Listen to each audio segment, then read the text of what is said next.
Welcome back for another short video from me. As I mentioned before, we will soon be talking about wind turbines, how to connect them to the MPP tracker of the Solax X3 hybrid inverter, and how to program that MPP tracker. I get questions about wind turbines almost every day, and everyone wants to know which wind turbine I would recommend. I can only say that the general recommendation is not possible, because the geometry of the wind turbine depends heavily on the specific location and wind conditions. What I can say in general is that after rectification, whether from single-phase AC or from three-phase AC, the resulting DC voltage should ideally be above 250 volts. This gives you some margin and allows the MPP tracker of the Solax X3 hybrid inverter to use it efficiently. Exactly how the resulting DC voltage from the single-phase or three-phase AC that the wind turbine produces is calculated, I will show you when we actually get to the wind turbine mode.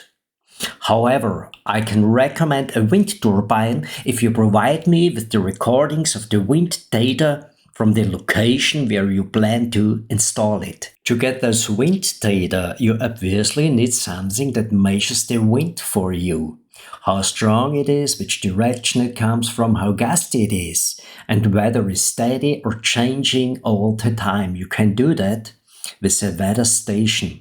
I recommend one specific model, not because I make money from it or want to advertise it, but because I also have it installed at home.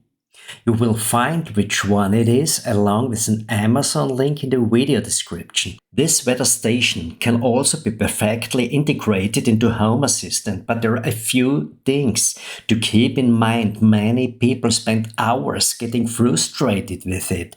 So to save you the trouble, I will now give you a quick to-the-point guide on what you need to do so that all the entities, and there are a lot of them, can be displayed in Home Assistant. It's about the Ecowitt weather station. Again, the link is in the video description, and it's integrated into Home Assistant a little differently than you might be used to. In this case, you don't enter the weather station's IP address into Home Assistant. Instead, it's the other way around. You have to tell the weather station the IP address where Home Assistant is running, and you also need to enter a path in the corresponding menu.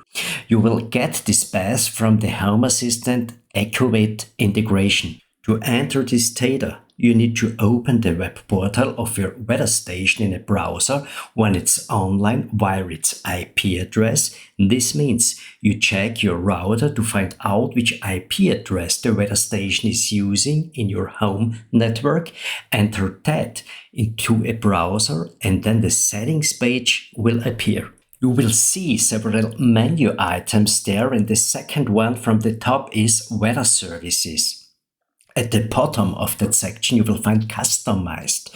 This is where you enter the details provided by the Home Assistant Ecowitt integrations. When you open it, you can simply copy and paste them into the corresponding fields. The first is the IP address where Home Assistant is running. The second is the API or webhook. And the third is the port, which for Home Assistant is usually 8123.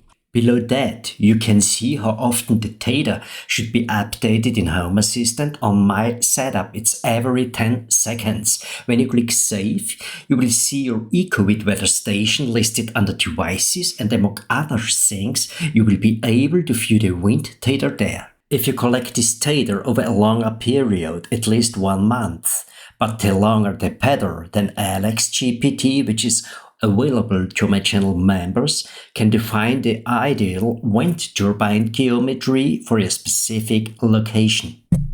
In addition to the wind data, you can of course also see plenty of other useful information, such as light intensity, rainfall, outdoor temperatures, and much more. links to the weather station on Amazon, the pre-installed Home Assistant, and access to alexGPT, my own AI system, via channel membership can also be found in the video description. Anyone who owns a PV system or uses Home Assistant should consider this package essential. Everyone who's already on board will confirm that. Coming up soon, we will continue with wind turbine mode and many other interesting topics. That's it for today. See you in the next episode.